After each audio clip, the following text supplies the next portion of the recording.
लोग गुस्से में हैं क्योंकि ये कोई सामान्य ब्लास्ट नहीं है बॉस। सारी एजेंसियां इसके बाद सिर के बल खड़ी हो गई। पाकिस्तान से लेकर बांग्लादेश और म्यांमार बॉर्डर पर खलबली मची हुई है। पाकिस्तान पैनिक में है।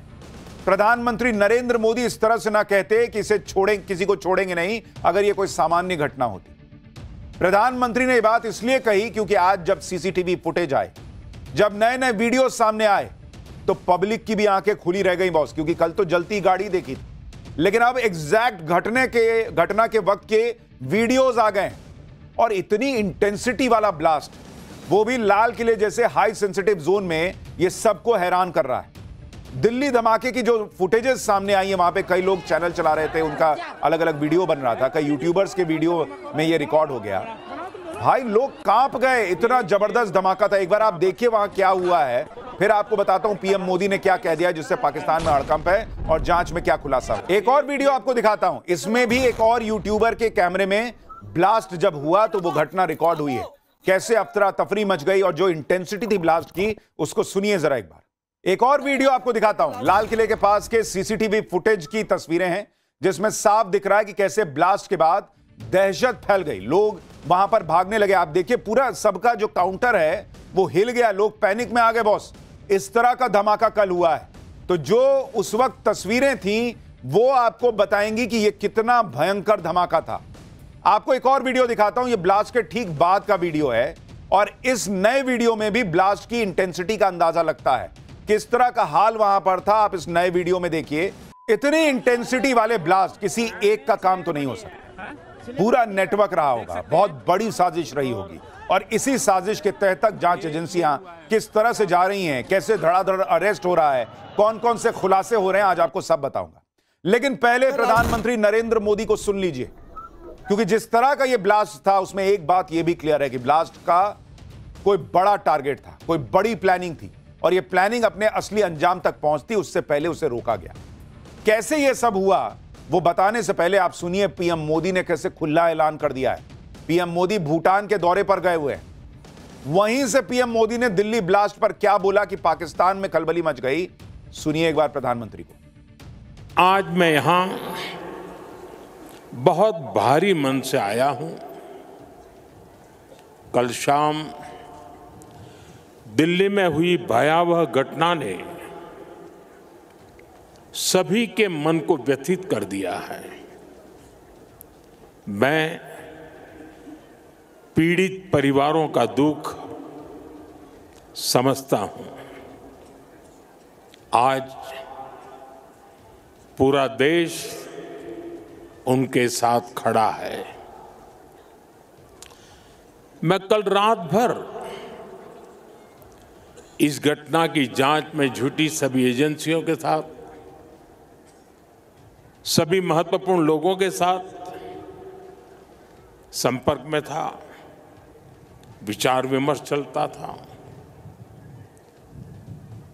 जानकारियों के तार जोड़े जा रहे थे। हमारी एजेंसियां इस षड्यंत्र की तह तक जाएगी। इसके पीछे के षड्यंत्रकारियों को बख्शा नहीं जाएगा। All those responsible will be brought to justice. प्रधानमंत्री नरेंद्र मोदी ने खुला ऐलान कर दिया है कि दोषियों को बख्शा नहीं जाएगा और जिन्होंने इस षड्यंत्र को रचा है उनको भी बख्शा नहीं जाएगा। और प्रधानमंत्री नरेंद्र मोदी ने यह बात विदेशी धरती पर खड़े होकर कही है। और आपको याद होगा ऑपरेशन सिंदूर के पहले भी उन्होंने अंग्रेजी में बोलकर दुनिया को मैसेज दिया था कि किसी को छोड़ेंगे नहीं। इस बार भी उन्होंने अंग्रेजी में कहा है कि किसी को छोड़ेंगे नहीं, ताकि दुनिया को क्लियर रहना चाहिए भारत क्या करने वाला है। इधर पीएम मोदी ने दोषियों को न बख्शने की चेतावनी दी, उधर दिल्ली ब्लास्ट को लेकर ताबड़तोड़ एक्शन हो गए। धड़ाधड़ गिरफ्तारियां हो रही हैं, टेरर नेटवर्क से जुड़े और डॉक्टर्स पर एक्शन हो रहा है। आज कुछ और डॉक्टर जांच एजेंसियों के रडार पर आ गए। फरीदाबाद से महिला डॉक्टर शाहीन शाहिद को पकड़ा गया है, जिसे जैश की महिला कमांडर बताया जा रहा है, जिसकी तस्वीर आप देख रहे हैं स्क्रीन पर, यह चश्मे वाली महिला। इसके अलावा लखनऊ में डॉक्टर परवेज के यहां पुलिस ने छापा मारा है। पुलवामा से डॉक्टर सज्जाद को हिरासत में लिया गया है। इससे पहले जांच एजेंसियां फरीदाबाद से डॉक्टर मुजम्मिल शकील को पकड़ चुकी हैं, जिसके पास से 2900 किलो विस्फोटक सामग्री मिली थी। डॉक्टर अदील अहमद राठर को सहारनपुर से गिरफ्तार किया गया था। अदील की गिरफ्तारी के बाद से पूरे टेरर मॉड्यूल का खुलासा हुआ था। तो ये जो सफेद पोश संदिग्ध पकड़े जा रहे हैं, वो किस तरह से पकड़ में आ रहे हैं, कितनी बड़ी साजिश करने वाले थे ये लोग, कैसे बाल बाल पूरा देश बचा है बॉस। आप ये मत सोचिए कि ये घटना हो गई, ये तो इन्होंने पैनिक में कर दिया क्योंकि सब पकड़ में आने लग गए थे तो इन्होंने बम फोड़ दिया। लेकिन जो डिटेल्स आ रही हैं आप सुनेंगे तो इन्होंने जो प्लानिंग की थी, आप सुन के आपका दिमाग झन्ना जाएगा कि भारत में ऐसा कोई टेरर अटैक नहीं हुआ होगा, उससे भी बड़ा इन लोगों ने प्लान किया हुआ था। लेकिन पहले आप दिल्ली ब्लास्ट में जिस तरह से ताबड़तोड़ जांच चल रही है उसको देखिए। पीएम मोदी कल रात से ही सुरक्षा एजेंसीज के संपर्क में। खबर है कि कल भूटान से लौटते ही पीएम मोदी ने सीसीएस यानी कैबिनेट कमेटी ऑन सिक्योरिटी की बैठक बुला ली है। आज गृह मंत्री अमित शाह ने भी 2 बड़ी मीटिंग की है। राष्ट्रपति ने भी गृह मंत्री अमित शाह से जानकारी ली है। दिल्ली ब्लास्ट की जांच एनआईए को दे दी गई है। 1000 से ज्यादा सीसीटीवी कैमरे खंगाले जा रहे हैं। यूपी, जम्मू कश्मीर, हरियाणा में सर्च ऑपरेशन चल रहा है। फॉरेंसिक टीम ने धमाके वाली i20 कार के करीब 42 पार्ट्स जांच के लिए जुटाए हैं ताकि यह पता लग सके कि यह ब्लास्ट किस तरह का था। इसके अलावा यह भी पता लगाया जा रहा है कि क्या गुजरात में जो आतंकी पकड़े गए थे उनका भी इस केस में पकड़े गए आतंकी डॉक्टर से कोई कनेक्शन है क्या। यानी दिल्ली ब्लास्ट की जांच बहुत तेजी से आगे बढ़ रही है, क्योंकि देखिए सुरक्षा एजेंसीज को यह भी सुनिश्चित करना है कि ऐसा तो नहीं है कि ये जो एक धमाका लाल किले के पास हुआ, ऐसा ही कुछ और ये लोग प्लान किए हुए हो। क्या भरोसा भाई, कहीं कुछ और चल रहा हो, अभी छुप के बैठ गया हो कि भाई लोग पकड़े जा रहे हैं, जरा दबे रहो। तो इनको इतना आसान काम नहीं होता सुरक्षा एजेंसीज का। इन लोगों को अभी तुरंत ताबड़तोड़ इसकी भी जांच करनी है, एक एक से गवाही भी लेनी है, उगलवाना भी है कि और बताओ क्या करने वाले थे। दिल्ली धमाके के ये वीडियो जो आ रहे हैं सामने, वो भी बता रहे हैं कि धमाका कितना बड़ा था, साजिश कितनी बड़ी थी। पीएम मोदी ने क्लियर मैसेज दे ही दिया कि छोड़ेंगे नहीं। पीएम मोदी जब भूटान के लिए रवाना हो रहे थे तब यहां विपक्ष ये माहौल बना रहा था कि देश में ब्लास्ट हुआ है और पीएम मोदी भूटान चल दिए। लेकिन भूटान की धरती से जब पीएम मोदी ने दिल्ली ब्लास्ट पर बयान दिया तो ब्लास्ट पर राजनीति करने वाला विपक्ष का एजेंडा भी धरा का धरा रह गया। इधर विपक्ष को जो मैसेज मिलना था वो मिल गया, उधर इशारों में पाकिस्तान भी समझ गया कि मोदी क्या कह रहे हैं। क्योंकि खास बात यह है कि पीएम मोदी ने जो बयान भूटान में दिया वो बयान वो देश में भी दे सकते थे, लेकिन पीएम मोदी ने विदेशी धरती से कड़ा मैसेज दिया। इसका दूसरा मतलब यह भी है कि पीएम मोदी ने एक तरह से दुनिया को मैसेज दे दिया है कि भारत को चोट पहुंचाने वालों को बख्शा नहीं जाएगा। एक बात और, पीएम मोदी ने भूटान में हिंदी में बोलते बोलते इंग्लिश में भी यह बात दोहराई कि दोषियों को उनके अंजाम तक पहुंचाया जाएगा। यानी दुनिया को बता दिया कि भारत छोड़ने वाला नहीं है। जिनको हिंदी नहीं समझ में आती वो अंग्रेजी में समझ लो। ऑपरेशन सिंदूर के वक्त भी पीएम मोदी ने बिहार में ऐसे ही इंग्लिश में बोला था और तब भी उन्होंने क्लियर कर दिया था कि किसी को छोड़ेंगे नहीं। पीएम मोदी के इन सारे इशारों ने पाकिस्तान में खौफ पैदा कर दिया है। जिस तरह से दिल्ली ब्लास्ट का पाकिस्तान कनेक्शन भी धीरे धीरे खुल रहा है, उसने पाकिस्तान को पैनिक मोड में डाल रखा है। पाकिस्तान की सरकार, सेना, आतंकी कोई भी अभी तक ऑपरेशन सिंदूर की मार भूला नहीं है। इसलिए जैसे ही दिल्ली में ब्लास्ट की खबर आई, पाकिस्तान में हलचल बढ़ गई। पाकिस्तान में ऑपरेशन सिंदूर जैसी कार्रवाई का डर सताने लगा है। इस डर में ही कल रात में मुनीर और शहबाज ने इमरजेंसी मीटिंग बुलाई, ऐसी खबर है। मुनीर ने सोमवार रात से ही पाकिस्तान की फौज को अलर्ट मोड में डाल दिया है। शहबाज ने भी एनएसए और डीजीआईएसआई से रात में मीटिंग की है। आज सुबह भी पाकिस्तान की सेना के हेडक्वार्टर पर हाई लेवल मीटिंग हुई है। पाकिस्तान की तीनों सेनाओं के बड़े अधिकारियों ने इमरजेंसी बैठक की है और पाकिस्तान ने सभी हवाई अड्डों और एयरफील्ड को अलर्ट पर डाल दिया है। पाकिस्तानी एयरफोर्स को एयर डिफेंस एक्टिव रखने का आदेश दे दिया गया है। यानी पाकिस्तान इस खौफ में है कि भारत किसी भी वक्त मारना शुरू करेगा। पाकिस्तान इसलिए भी टेंशन में है क्योंकि अभी तीनों भारतीय सेनाएं पहले से ही पाकिस्तान बॉर्डर के पास सबसे बड़ा युद्धाभ्यास त्रिशूल कर रही हैं। सेना, एयरफोर्स, नेवी सब मिलकर वॉर ड्रिल में लगी हुई हैं। भाई एक बड़ी सेना का एक बड़ा हिस्सा मोबिलाइज्ड है पाकिस्तान बॉर्डर पर। सारे वॉरशिप खड़े हैं, खाली बस बोलना है कि फोड़ो, शुरू हो जाएगा मामला। इस वॉर ड्रिल के जो वीडियो आ रहे हैं उसे देखकर ही लग रहा है कि भारत कितने बड़े जंग की तैयारी कर रहा है, जो हमने आपको पहले ही कहा था। और जमीन से लेकर आसमान और पानी के अंदर यह वॉर एक्सरसाइज चल रही है। भारतीय सेना की ऐसी तैयारी देखकर पाकिस्तान पैनिक मोड में है कि भाई एक संदेश उधर से आया और ये तो फोड़ना शुरू करेंगे।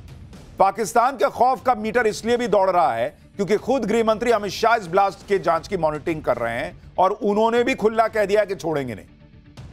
पाकिस्तान को दुनिया के सामने सबूतों के साथ बेनकाब करने का काम चल रहा है और वो सबूत क्या है आगे दिखाऊंगा। अमित शाह ने सुरक्षा एजेंसियों से कहा है कि इस ब्लास्ट से जुड़े किसी भी दोषी को छोड़ना नहीं है, ढूंढ ढूंढ के निकालो। अमित शाह का कहना है कि जो भी इस ब्लास्ट के पीछे है वो हर व्यक्ति सुरक्षा एजेंसी का कहर झेलेगा। दिल्ली ब्लास्ट को लेकर आज अमित शाह ने 2 सिक्योरिटी रिव्यू मीटिंग की। पहली मीटिंग आईबी के डायरेक्टर, एनआईए के डीजी और दिल्ली पुलिस कमिश्नर के अलावा गृह सचिव के साथ की। जम्मू कश्मीर के डीजीपी इसमें वर्चुअली जुड़े थे। सुबह की मीटिंग के बाद अमित शाह ने दोपहर में एक और मीटिंग की। इसमें एनएसजी के डायरेक्टर और फॉरेंसिक टीम से जुड़े वरिष्ठ अधिकारी मौजूद रहे। सूत्रों के मुताबिक अमित शाह ने एनआईए को जल्द से जल्द जांच रिपोर्ट सौंपने के लिए कहा है। साथ ही फॉरेंसिक टीम को ब्लास्ट साइट से मिले सैंपल को जल्द से जल्द मैच करने का निर्देश दिया है। कई लोग कह रहे हैं कि सरकार तुरंत क्यों नहीं बोल रही कि पाकिस्तान का हाथ है, जैश का हाथ है, ये है वो है। बॉस, पाकिस्तान का हाथ है, जैश का हाथ है, ये दुनिया को बताना भी पड़ेगा और इसलिए सारे सबूत, पुख्ता सबूत इकट्ठा करने के बाद ये सारी बातें ऑफिशियली देश और दुनिया के सामने रखी जाएंगी। लेकिन इधर कल दिल्ली में धमाका हुआ, उधर आज धमाके से पाकिस्तान भी दहल गया। जैसे कल दिल्ली में कार में धमाका हुआ था, आज इस्लामाबाद में वैसा ही धमाका हो गया। इस्लामाबाद में एक कोर्ट के बाहर सुसाइड बॉम्बर ने खुद को उड़ा लिया। इस धमाके में 12 लोग मारे गए हैं, 36 लोग जख्मी हुए हैं। दावा है कि सुसाइड बॉम्बर कोर्ट में घुसने की कोशिश कर रहा था लेकिन फेल हो गया तो उसने कोर्ट के बाहर खुद को धमाके से उड़ा लिया। इस हमले की जिम्मेदारी किसी ने नहीं ली है, इसलिए इस हमले को लेकर कई तरह की बातें पाकिस्तान में हो रही। कोई कह रहा है कि भारत ने अपना बदला ले लिया, कोई कह रहा है कि भारत के डर से कहीं मुनीर ने खुद ही इस्लामाबाद में ब्लास्ट तो नहीं करा लिया ताकि पाकिस्तान खुद को आतंकवाद का पीड़ित दिखा सके। इस बीच पाकिस्तान के प्रधानमंत्री शहबाज शरीफ ने इस हमले के पीछे भारत में एक्टिव ग्रुप को जिम्मेदार ठहराने की कोशिश भी कर दी। यानी मोटे तौर पर ऐसा लग रहा है कि पाकिस्तान ने खुद ही एक बम फोड़कर दुनिया को यह दिखाने का प्रयास किया है कि देखो हम तो खुद पिट रहे हैं, ताकि उसको कुछ सिंपैथी मिल सके। दिल्ली ब्लास्ट की जब परतें खुलती जा रही हैं, पाकिस्तान बेनकाब होता जाएगा, इसलिए पाकिस्तान अभी से माहौल बना रहा है। अपने यहां हुए धमाकों का आरोप भारत पर मढ़ रहा है, लेकिन पाकिस्तान यह जानता है कि ऐसी पैंतरेबाजी ऑपरेशन सिंदूर पार्ट 2 से उसे बचा नहीं पाएगी। इसलिए मुनीर ने अपनी सेना को भी एक्टिव किया हुआ है। पाकिस्तान से ये जो वीडियोज आ रहे हैं सोशल मीडिया पर, उसमें सेना की मूवमेंट हो रही है, यह दावा किया जा रहा है। एक वीडियो जो आप देख रहे हैं ये बड़ा वायरल हो रहा है सोशल मीडिया पर। पाकिस्तान की सेना लाहौर से बॉर्डर की तरफ बड़े पैमाने पर मूवमेंट कर रही है। यह वीडियो सोशल मीडिया पर वायरल हो रहा है ये कहते हुए कि पाकिस्तान के टैंक्स लाहौर की तरफ जा रहे हैं। अब जो भी सच्चाई हो, तुम टैंक लगाओ, जो भी लगाओ, मारेंगे तो मारेंगे। पीएम मोदी साफ कह चुके हैं कि अगली बार अगर पाकिस्तान ने हिमाकत की तो बड़ा हमला झेलना होगा और शायद यही वजह है कि अब आतंकी संगठन दूसरे रूट से भारत में आतंकी साजिश की प्लानिंग कर रहे हैं। भारत के खिलाफ लश्कर की बड़ी साजिश का खुलासा हुआ है। बांग्लादेश के रास्ते भारत पर आतंकी हमले की साजिश का खुलासा हुआ है। लश्कर के आतंकवादियों को बांग्लादेश में ट्रेनिंग दी जा रही है, यह कहा जा रहा है।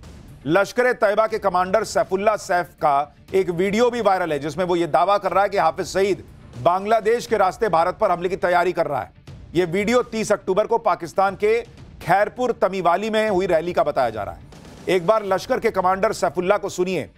यही पुलवामा के पीछे भी जो है ये पीछे था, तो पहलगाम आतंकी हमले के पीछे भी यही था और अब वो कह रहा है कि बांग्लादेश के जरिए जो है वो भारत पर अटैक होगा। हाफिज सईद और उसके आतंकियों को लग रहा है कि वो बांग्लादेश के रास्ते भारत में चोट पहुंचा देंगे, लेकिन आप देखिए कि बांग्लादेश सीमा पर तो भारत की ऐसी तैयारी है कि बांग्लादेश खुद तनाव में है। भारतीय वायुसेना जल्दी ही चीन, भूटान, म्यांमार और बांग्लादेश से लगी सीमा पर अपनी ताकत दिखाने वाली है। पूर्वोत्तर में वायुसेना का युद्धाभ्यास शुरू होने वाला है जिसमें राफेल, तेजस गरजने वाले हैं। भारतीय वायुसेना ने 13 से 20 नवंबर तक पूर्वोत्तर में एक बड़े सैन्य अभ्यास के लिए नोटाम भी जारी कर दिया है। यानी एक तरफ भारतीय सेना पाकिस्तान बॉर्डर पर युद्धाभ्यास कर रही है, दूसरी तरफ चीन बांग्लादेश बॉर्डर पर भी मामला टाइट है। मतलब कुछ भी गड़बड़ की तो बहुत मारेंगे वाला हिसाब। दिल्ली ब्लास्ट के बाद एक बार दुनिया को भारत और पाकिस्तान में तनाव बढ़ने का डर सता रहा है। सबको पता है कि भारत छोड़ेगा नहीं। अलग अलग देश अंदाजा लगा रहे हैं कि कहीं भारत पाकिस्तान पर फिर जो है वो अटैक ना कर दे। जैसे यूके ने भारत में मौजूद अपने नागरिकों के लिए जो एडवाइजरी जारी की है, उसमें साफ तौर पर कहा है कि भारत पाकिस्तान सीमा के 10 किलोमीटर के दायरे में यात्रा ही मत करो। जम्मू कश्मीर और मणिपुर की यात्रा नहीं करने की भी एडवाइजरी जारी की गई।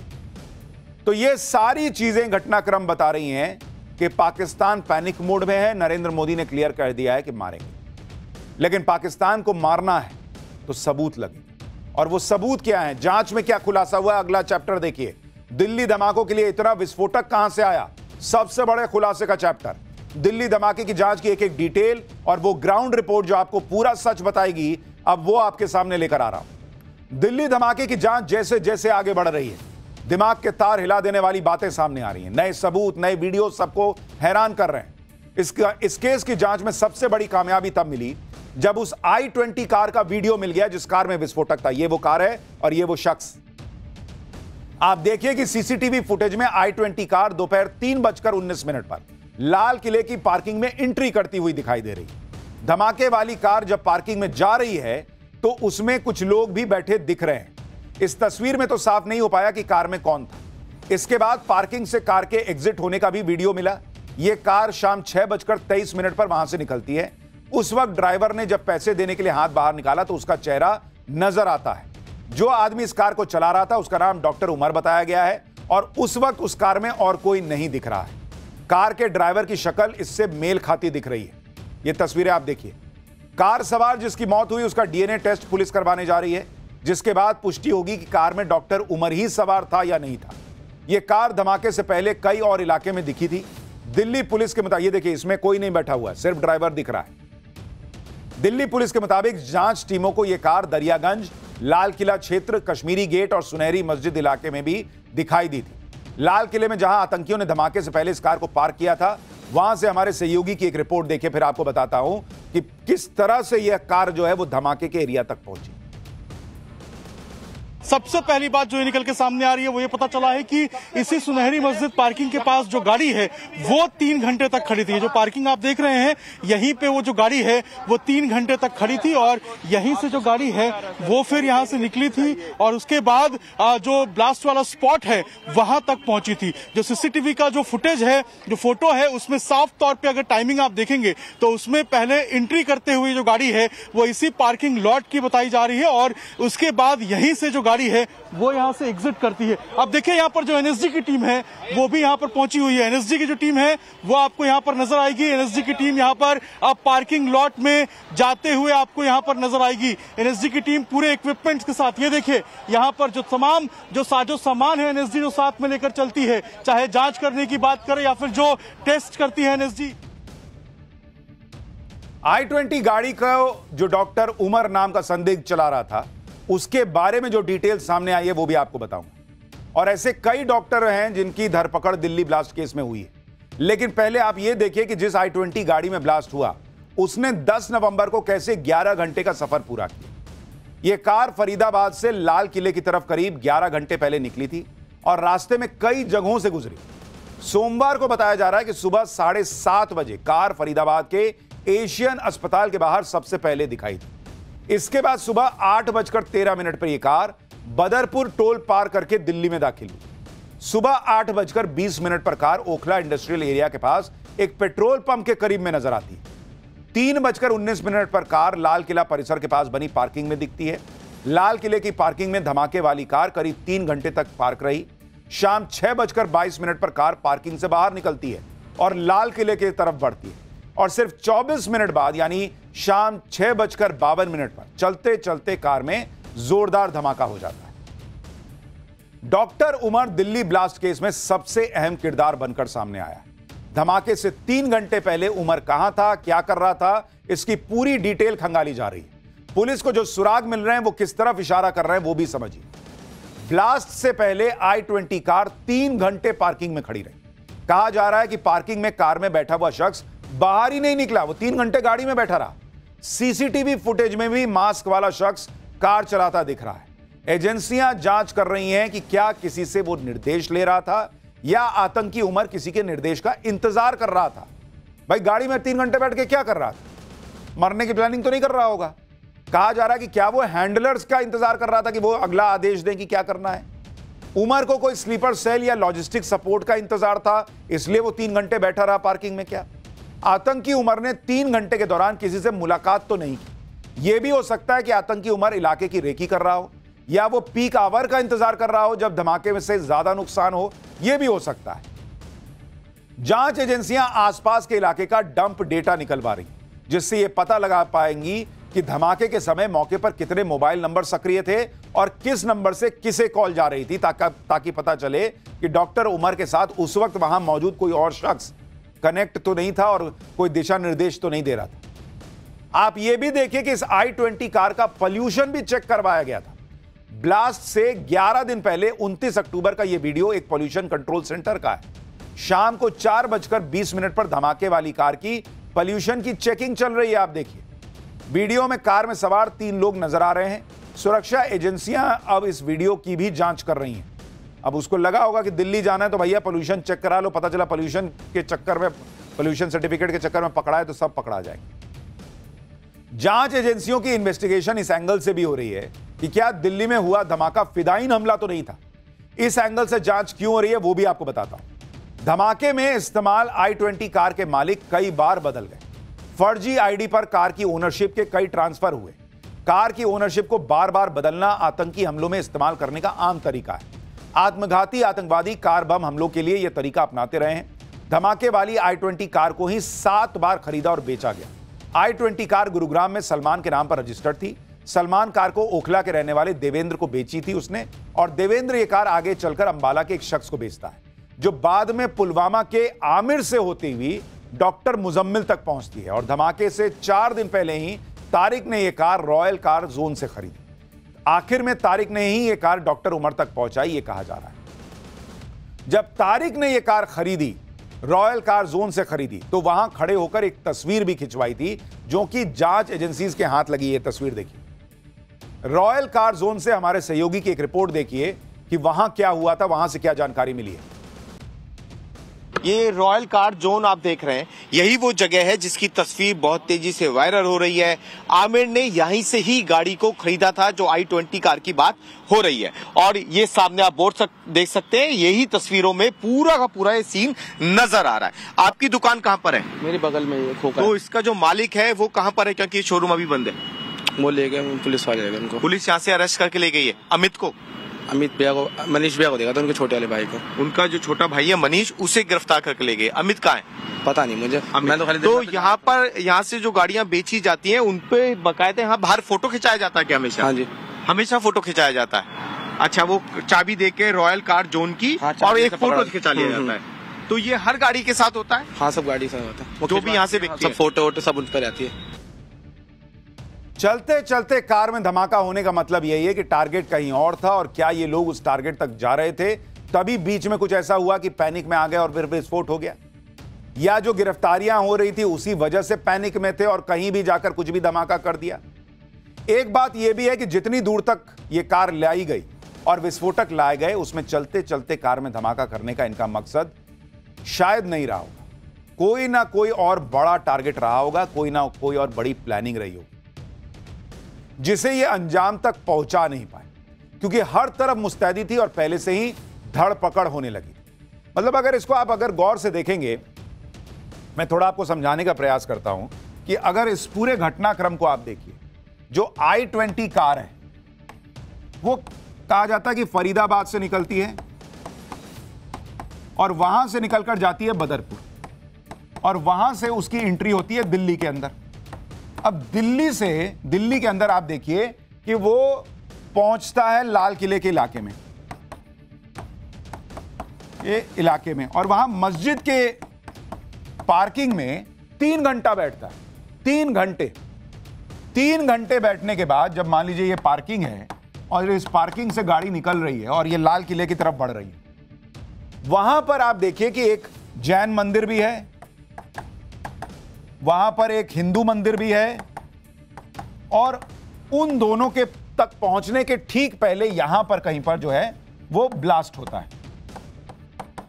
अब सवाल यह है कि जो 3 घंटे बैठकर या तो इंतजार कर रहा था कि बॉस मेरे को कुछ आदेश मिले तो मैं आगे बढ़ूं, आदेश मिला नहीं, या मिल गया तो यही था कि भाई आगे जाके ब्लास्ट करो जो भी हो, क्योंकि सारे लोग तो पकड़े जा चुके थे, तो अब इसको लग रहा था कि भाई मुझे तो कुछ तो करना ही है।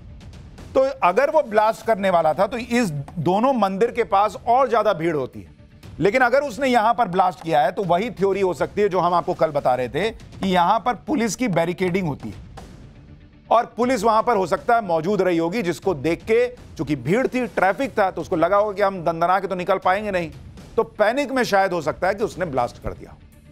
जिस तरह से फरीदाबाद और यूपी से डॉक्टर अदील और डॉक्टर मुजम्मिल की गिरफ्तारी हो चुकी थी, 2900 किलो विस्फोटक बरामद हो चुका था और एजेंसियां डॉक्टर उमर की तलाश कर रही थी, ऐसे में एक थ्योरी यह है कि आतंकी विस्फोटक को ठिकाने लगाने की फिराक में हो सकता है और कार रास्ते में ब्लास्ट हो गई।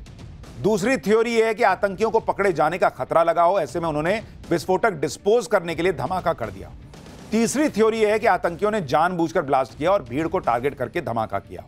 तीसरी थ्योरी में ज्यादा दम लगता है, क्योंकि अगर डिस्पोज ऑफ ही करना होता तो कहीं और खुपचे में जाके, कोने में कहीं जाके कर देते, लाल किले के पास आके क्यों करते। इसलिए आखिरी थ्योरी कि लोगों को नुकसान पहुंचाया जाए वो ज्यादा दमदार लगती है।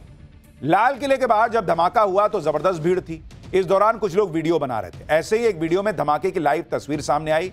यूट्यूबर के कैमरे में कैद हुए वीडियो को एक बार देखिए, जिसमें पीछे आपको वो जो धमाके की रोशनी दिख रही है, उसमें दिख रहा है कि कितना जबरदस्त धमाका जो है वो वहां पर हुआ था और कई लोग जो है वो उस धमाके के बाद भागने लगे थे।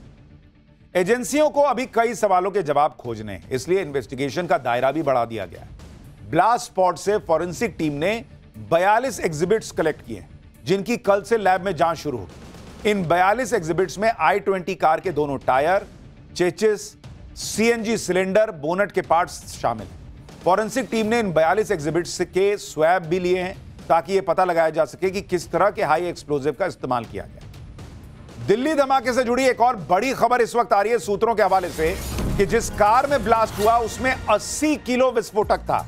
आतंकी डॉक्टर उमर की तस्वीर पुलिस के पास पहले से थी और कार में धमाका करने वाला आतंकी उमर पुलिस से भाग रहा था। यह बड़ी खबर आ रही है सूत्रों के हवाले से। जम्मू कश्मीर पुलिस ने कल शाम को एक ट्वीट भी किया था और अब यह कहा जा रहा है, देखिए ये वो ट्वीट है, you can run but you can't hide. यह कल शाम 6:10 का ट्वीट है जम्मू कश्मीर पुलिस का और कहा जा रहा है कि 80 किलो विस्फोटक उस गाड़ी में मौजूद था। और क्या यह ट्वीट इसी डॉक्टर उमर के लिए था कि तुम छुप नहीं सकते और इसीलिए उसने जो है वो धमाका कर लिया क्योंकि उसको लग गया था कि वह पकड़ा जाएगा? यह बड़ा सवाल है। देखिए, जम्मू कश्मीर पुलिस ने कल शाम 6:10 पर यह ट्वीट किया था और यह माना जा रहा है कि यह शायद आतंकी उमर के लिए ही लिखा गया हो, लेकिन डॉक्टर उमर अकेला नहीं था। पाठशाला में अब अगला चैप्टर खोल रहा हूं जिसमें आपको बताता हूं कि कैसे पूरा नेक्सस बना, ना गरीब ना अनपढ़, पढ़े लिखे डॉक्टर आतंकियों की पूरी टीम कैसे तैयार हुई। मसूद अजहर, हाफिज सईद ने जो महिला आतंकियों की टीम बनाई उसकी सरगना भारत में पकड़ी गई है क्या, अब इसके बारे में आपको बताता हूं। दिल्ली ब्लास्ट केस में जो लोग पकड़े जा रहे हैं और जो लोग दिल्ली ब्लास्ट से जुड़े से पहले पकड़े गए उनकी प्रोफाइल आप देखेंगे तो हैरान रह जाएंगे। कई बार लोग कहते हैं कि पढ़े लिखे लोग नहीं है, इनका दिमाग ब्रेन वॉश कर दिया जाता है, गरीब लोग हैं। लेकिन इस केस में जो लोग पकड़े गए ना तो वो गरीब हैं ना वो अनपढ़ हैं, ये कोई मामूली लोग नहीं है, ये पढ़े लिखे डॉक्टर, यूनिवर्सिटी में पढ़ाने वाले लोग हैं। ऐसे ऐसे लोग पकड़े जा रहे हैं दिल्ली ब्लास्ट केस में। एक समय था जब आतंकी संगठन धमाकों के लिए, अटैक के लिए गरीब कम पढ़े लिखे युवाओं का ब्रेन वॉश करते थे। जैसे आपको याद होगा, ये कसाब, अजमल कसाब अनपढ़ था और गरीब परिवार से था। उसका परिवार ठेला लगाकर पेट पालता था। कहा जाता है कि कसाब के पिता ने सिर्फ 15,000 रुपए के लिए उसे आतंकी संगठन लश्कर तैयबा को सौंप दिया था। लेकिन अब आतंक का नया मॉड्यूल आ गया। यह व्हाइट कॉलर टेररिज्म है बॉस, अर्बन टेररिस्ट आप इनको कह सकते हैं, जो बड़े बड़े शहरों में बड़े बड़े पदों पर बैठे हैं। दिल्ली ब्लास्ट के बाद इस व्हाइट कॉलर टेरर मॉड्यूल के तार एक दूसरे से जुड़ते दिख रहे हैं। हैरानी की बात यह है कि ये लोग पढ़े लिखे समाज से सम्मानित पेशे से जुड़े हुए लोग हैं। अरे जब आतंकी हमला ही करना था तो इतना पढ़ना क्या था? माँ बाप का पैसा भी बर्बाद किए, समय बर्बाद किए, नौटंकी किए कि डॉक्टर हो, सीधा आतंकी हमला करने जाते। इनके पास किसी चीज की कमी नहीं है। इस देश ने इन लोगों को इज्जत की जिंदगी जीने के लिए सब कुछ दिया, लेकिन आरोप क्या है कि इन्होंने इसी देश में आतंक फैलाया। जैसे आप देखिए कि व्हाइट कॉलर टेरर नेटवर्क के जो डॉक्टर जांच एजेंसियों के रडार पर आ चुके हैं, उनमें पहला किरदार जम्मू कश्मीर के पुलवामा का रहने वाला डॉक्टर उमर मोहम्मद, दिल्ली ब्लास्ट का मास्टरमाइंड माना जा रहा है। दूसरा किरदार फरीदाबाद से गिरफ्तार किया गया डॉक्टर मुजम्मिल शकील। इसके पास से 2900 किलो विस्फोटक बरामद किया गया है। डॉक्टर मुजम्मिल जम्मू कश्मीर के अनंतनाग में सरकारी अस्पताल में डॉक्टर उमर के साथ काम कर चुका था। तीसरा किरदार पुलवामा का डॉक्टर सज्जाद।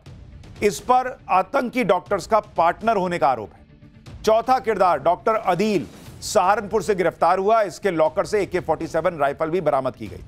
पांचवा किरदार डॉक्टर परवेज, जो लेडी डॉक्टर शाहीन का भाई है। इसके लखनऊ के घर में पुलिस ने छापा मारा। डॉक्टर परवेज पर व्हाइट टेरर नेटवर्क के लिए लॉजिस्टिक्स और फंडिंग में शामिल होने का शक है। छठा किरदार डॉक्टर सोहेल खान, जिसे फरीदाबाद से गिरफ्तार किया गया। इसके घर में भी छापेमारी में विस्फोटक बरामद हुआ है। सातवां किरदार फरीदाबाद से गिरफ्तार लेडी डॉक्टर शाहीन शाहिद। इसके आतंकी संगठन जैश की महिला विंग की चीफ होने का दावा किया जा रहा है।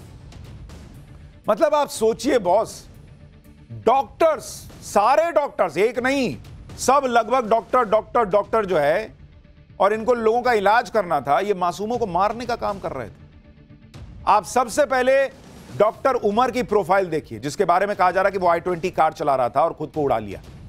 डॉक्टर उमर कश्मीर के पुलवामा का रहने वाला था, लेकिन यह हरियाणा में फरीदाबाद की अल फलाह यूनिवर्सिटी में पढ़ाता था। डॉक्टर उमर को ही आतंकी डॉक्टरों का लीडर माना जा रहा है। उसने 2021 में पढ़ाई करते हुए संगठन बनाने का फैसला लिया था। उमर मोहम्मद ने ही डॉक्टर मुजम्मिल, डॉक्टर आदिल को आतंकी बनाया। यह भी पता चला है कि उमर ने ही अनंतनाग के अस्पताल के लॉकर में AK-47 रखी थी। उमर ने मुजम्मिल के साथ मिलकर किराए के मकान में विस्फोटक जमा किया। जिस कमरे में डॉक्टर उमर और मुजम्मिल रहते थे, वहीं बम बनाने का सामान भी मिला था। सुनिए टेरर मॉड्यूल के डॉक्टर उमर के कनेक्शन पर पुलवामा में उसकी भाभी क्या कह रही है।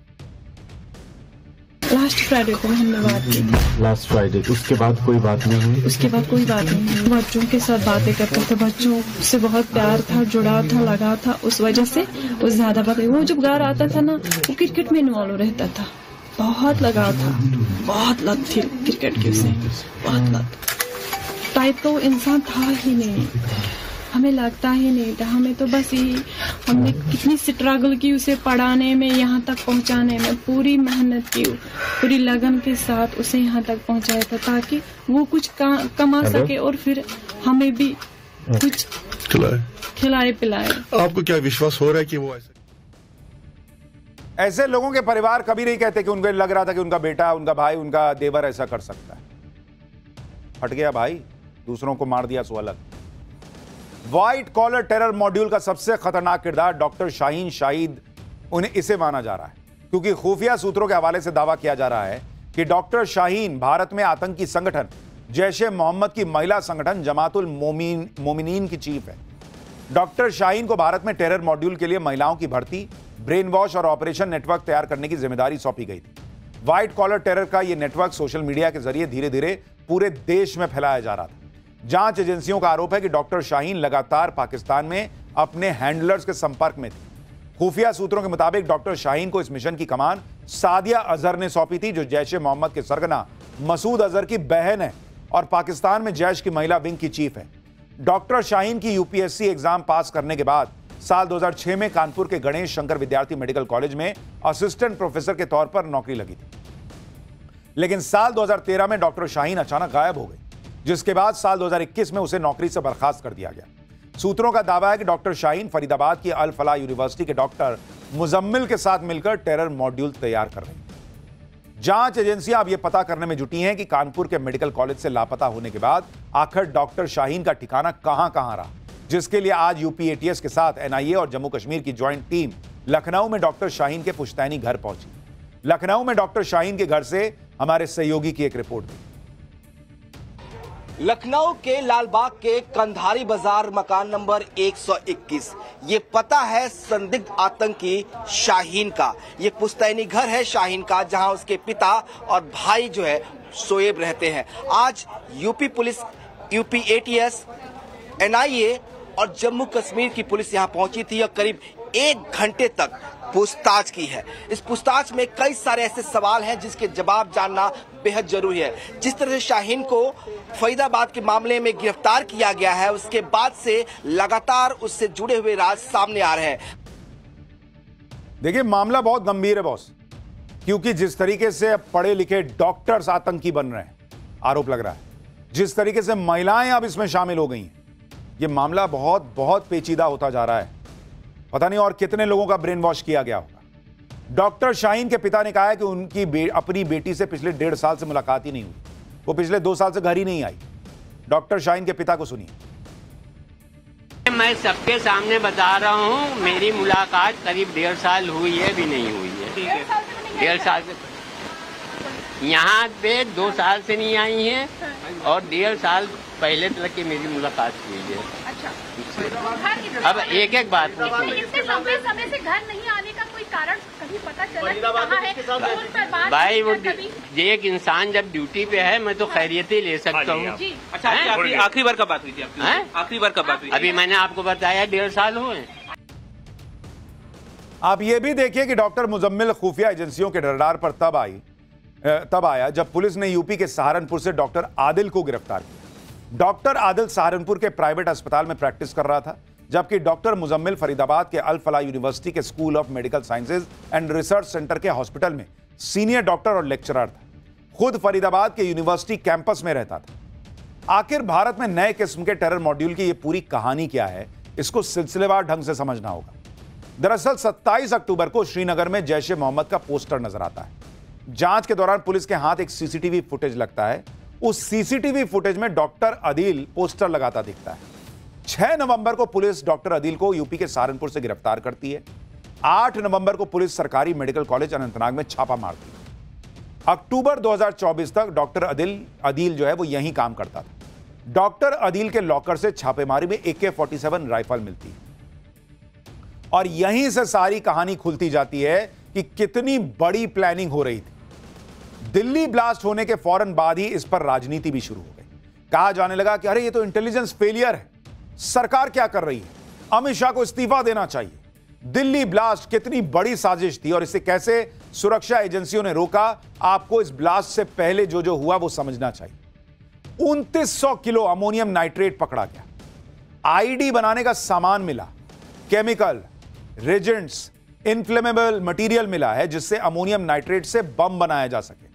5 kilo metal plate, heavy metal और छर्रे मिले। 20 टाइमर मिले हैं जिससे बम को रिमोट से कंट्रोल किया जा सके। बम के इलेक्ट्रॉनिक सर्किट के लिए बैटरी मिली, एक चाइनीज स्टार पिस्टल मिली है, एक बरेटा पिस्टल मिली है, AK-56 राइफल मिली है, एक क्रिनकॉव राइफल मिली है, 4 मैगजीन गोलियां बरामद हुई। यह सारा सामान सुरक्षा एजेंसीज ने पकड़ा है। आप अंदाजा लगाइए बॉस, अगर यह ना पकड़ा गया होता 2900 किलो विस्फोटक, अगर ये 20 टाइमर ना पकड़े गए होते। आप कह रहे हैं आज दिल्ली में धमाका हुआ है, ये लोग तो 20 धमाके का प्लान किए बैठे थे भाई। 20 धमाका नहीं होने दिया हमारी सुरक्षा एजेंसीज ने, यह भी ध्यान रखिए। उनका मनोबल मत तोड़िए ऐसे समय में जब वो लगी हुई हैं एक के बाद एक धमाके जो प्लान किए जा रहे हैं उनको रोकने में, टेरर मॉड्यूल को फोड़ने में। पिछले 11 साल से सुरक्षा एजेंसीज ने देश के किसी बड़े शहर में कोई बड़ा आतंकी हमला नहीं होने दिया है, यह याद रखिए बॉस आप। और वो गुजरात में केमिकल वेपन बनाकर हमले की प्लानिंग थी, सोचिए लाखों लोग मर सकते थे उससे, वो पकड़ा गया। क्या है, चूंकि वो सब हुआ नहीं तो पता नहीं चलता कि कितनी बड़ी चीजें रुक गई हैं। और अगर ये सुरक्षा एजेंसीज कामयाब ना हुई होती तो वो हमले तो होते ही। उनकी कामयाबी का नतीजा है कि पैनिक में आकर ये आनन फानन में बिना छर्रे और बिना कुछ डाले जो है वो विस्फोटक से ब्लास्ट कर दिया, नहीं तो और जाने जाती। आप याद रखिए कि पिछले 11 साल से सुरक्षा एजेंसियों की कामयाबी है कि देश के अलग अलग हिस्सों में जो यूपीए के दौर में सायरन बजता था कि कोई लावारिस चीज दिखे तो तुरंत सतर्क हो जाए, वो चीज सुननी हमने बंद कर दी थी। आए दिन बम फूटते थे किसी मार्केट में, किसी रेलवे स्टेशन पर। पर्व त्योहार होता था तो आदमी घबरा जाता था कि क्या होगा। ये सुरक्षा एजेंसीज जो हैं उन्होंने 11 साल से इस देश के हर बड़े शहर को सुरक्षित रखा है। जम्मू कश्मीर के आगे आतंकियों को बढ़ने नहीं दिया और अभी भी उन्होंने बहुत सारे धमाके रोके हैं, ये याद रखिएगा। लेकिन इस वक्त एक और बड़ी खबर आ रही है। दिल्ली ब्लास्ट केस में 2 तरह के विस्फोटक के सैंपल मिले हैं। एक सैंपल अमोनियम नाइट्रेट जैसा है और दूसरा सैंपल कहा जा रहा है कि अमोनियम नाइट्रेट से भी घातक है। जांच के बाद पता चलेगा कि दूसरा विस्फोटक क्या था। एफएसएल की टीम को 2 जिंदा कारतूस भी मिले हैं। ये बड़ी खबर आ रही है, यानी दो तरह के विस्फोटक मिलने की बातें सामने आ रही हैं सूत्रों के हवाले से। एक तो अमोनियम नाइट्रेट और दूसरा उससे भी घातक बताया जा रहा है। इतनी बड़ी प्लानिंग अगर एक ब्लास्ट पर रुक गई तो क्या इसे कंप्लीट फेलियर कहा जा सकता है? ये आज की डेट में एक सवाल है, क्योंकि जितना अमोनियम नाइट्रेट बरामद हुआ उससे तो बहुत बड़ा विस्फोट हो सकता था, कई जगह विस्फोट हो सकता था। कई लोग कह रहे हैं कि इतना विस्फोटक आ कैसे गया 2900 किलो। उन लोगों को पहले समझना चाहिए कि अमोनियम नाइट्रेट होता क्या है। अमोनियम नाइट्रेट अकेले विस्फोटक नहीं हो सकता बॉस। अमोनियम नाइट्रेट में ईंधन मिलाकर उसे विनाशकारी बनाया जाता है, तब उससे धमाका होता है। इसे ANFO ammonium nitrate fuel oil कहते हैं। इसका इस्तेमाल माइनिंग और सिविल ब्लास्ट के लिए होता है, क्योंकि यह सस्ता होता है, कॉस्ट इफेक्टिव होता है। कई बार इनका इस्तेमाल इंप्रोवाइज्ड एक्सप्लोजिव डिवाइस यानी IEDs के तौर पर भी हुआ है। दुनिया भर में आतंकी धमाकों के लिए इसका इस्तेमाल करते रहते हैं। 4 किलो अमोनियम नाइट्रेट से 1 किलो TNT जितना धमाका हो सकता है, यानी 4 किलो अमोनियम नाइट्रेट से 4 मीटर या 13 फीट की रेंज में भारी तबाही मच सकती है। इसके धमाके के रेंज में अगर कोई रहेगा तो उसकी मौत लगभग तय होती है। किसी बिल्डिंग में इतने अमोनियम नाइट्रेट से ब्लास्ट किया जाए तो बिल्डिंग टूट जाएगी। फरीदाबाद में 2900 किलो अमोनियम नाइट्रेट से करीब 725 1-1 किलो के TNT बम बन सकते थे, यानी 725 लोकेशंस पर 1-1 किलो के TNT ब्लास्ट किए जा सकते थे। एक ब्रह्मोस मिसाइल में करीब 450 किलो TNT के ब्लास्ट की पावर होती है। इससे आप अंदाजा लगा सकते हैं कि कितना घातक हो सकता था। जबकि फरीदाबाद में करीब 725 किलो TNT ब्लास्ट का सामान मौजूद था। जो लोग ये कह रहे हैं कि भाई इतना अमोनियम नाइट्रेट कैसे, अरे भाई अमोनियम नाइट्रेट अकेले विस्फोटक नहीं होता है, उससे खाद भी बनती है। तो अमोनियम नाइट्रेट इकट्ठा करना मुश्किल नहीं है, उसको धीरे धीरे इधर उधर से इकट्ठा किया, साथ में चीजें जो मिलाई गई वो भी कोई ऐसे नहीं है कि अचानक से आपको मिल नहीं सकती। चूंकि RDX, ये भी सुरक्षा एजेंसियों की कामयाबी है कि RDX अब हर शहर में पहले जैसे पहुंचा दिया, वैसा आसान नहीं रहा, तो अब ये लोग इस तरीके से बम तैयार कर रहे हैं।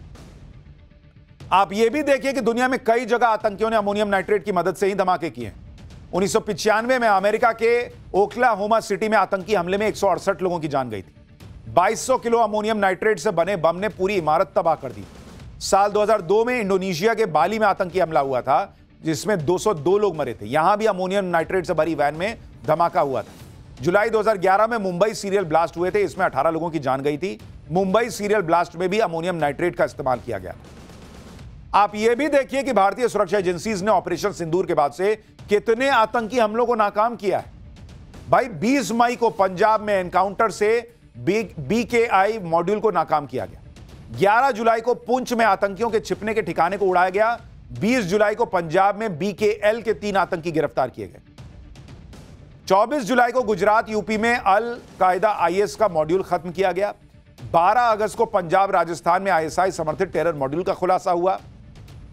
20 अगस्त पंजाब में BKL बिश्नोई नेक्सस का खुलासा हुआ। 27 अगस्त को NIA ने अबू तालिब को गिरफ्तार किया। 2 सितंबर जैश के हमले नाकाम किए गए। 11 सितंबर को 5 राज्यों में पाकिस्तानी टेरर मॉड्यूल खत्म किया गया। 9 अक्टूबर को पंजाब से 2.5 किलो IED पकड़ा गया। 13 अक्टूबर को 3 राज्यों में जैश का कट्टरपंथी मॉड्यूल खत्म किया गया। 15 अक्टूबर पंजाब में सीमा पार से आने वाले ड्रग और हथियार का रैकेट खत्म किया गया। 24 अक्टूबर को दिल्ली से 2 फिदाइन ट्रेनर पकड़े गए। 27 अक्टूबर दिल्ली में ISIS का मॉड्यूल खत्म किया गया। 28 अक्टूबर को महाराष्ट्र में डिजिटल रिक्रूटमेंट रैकेट खत्म किया गया। 7 नवंबर को राजस्थान में TTP से लिंक नेटवर्क खत्म हुआ। 9 नवंबर को गुजरात यूपी में पाकिस्तानी ड्रोन लिंक का खुलासा हुआ। 10 नवंबर को फरीदाबाद से 2900 किलो अमोनियम नाइट्रेट बरामद किया गया। गुजरात में एक व्यक्ति पकड़ा गया। अब चूंकि इन सारे केसेस में कोई बड़ी घटना नहीं हुई, धमाके नहीं हुए, तो हम पूछते हैं कि सुरक्षा एजेंसीज क्या कर रही हैं? वो ये कर रही हैं, वरना ये घटनाएं भी होती। इस तरह से देखें तो ऑपरेशन सिंदूर के बाद से अब तक करीब 22 आतंकी हमलों को सुरक्षा एजेंसियों ने नाकाम किया है। आतंकियों की लगातार धरपकड़ हो रही है, टेरर मॉड्यूल खत्म किए जा रहे हैं। लेकिन सवाल यह है कि क्या अभी और आतंकी बचे हुए हैं? इसलिए थोड़ा एहतियात बरतिए। आप लोग भी कहीं निकलिए तो सुरक्षित और सचेत रहिए। लेकिन दिल्ली में हुए ब्लास्ट का फरीदाबाद से कनेक्शन गहरा होता जा रहा है और इसी वजह से यह चर्चा हो रही है कि क्या इस ब्लास्ट का टारगेट बागेश्वर बाबा थे, क्योंकि बागेश्वर बाबा भी फिलहाल हरियाणा में ही हैं, वहां पदयात्रा निकाल रहे हैं। सारा सामान फरीदाबाद यानी हरियाणा में पकड़ा गया। 8 नवंबर को बागेश्वर बाबा फरीदाबाद में ही थे, जहां से उनकी पदयात्रा बल्लभगढ़ होते हुए पलवल पहुंची। बागेश्वर बाबा की यात्रा में सनातन एकता की बात हो रही है, हिंदू राष्ट्र की बात हो रही है। इससे भी कई लोगों को दिक्कत होती है। सवाल उठ रहा है कि क्या बागेश्वर बाबा की यात्रा को टारगेट करके माहौल खराब करने की साजिश हो सकती है क्या? दिल्ली ब्लास्ट से कनेक्शन के मामले में फरीदाबाद से 3 आरोपियों को गिरफ्तार किया गया और गिरफ्तारी और फरीदाबाद के पास ही बागेश्वर बाबा की पदयात्रा, क्या यह संयोग है या टारगेट थे बागेश्वर बाबा? यह सवाल उठ रहा है। सुनिए एक बार बागेश्वर बाबा। बात है कि जब भी धमाके हुए और जो भी हुए उनमें कहीं ना कहीं एक कट्टरपंथी मजहबी विचारधारा के लोगों ने किया और हमेशा भारत को, भारत माता को, सनातन को टारगेट बनाकर किया। और हम एक बात और कहना चाहेंगे, तुम कितना भी भारतीयों को डरा दो, सनातनियों को डरा दो, न हम डरेंगे। आज 5वां दिन है पदयात्रा का, न हम रुकेंगे न हम झुकेंगे। For more of such videos, do like, share and subscribe to ET Now Swadesh.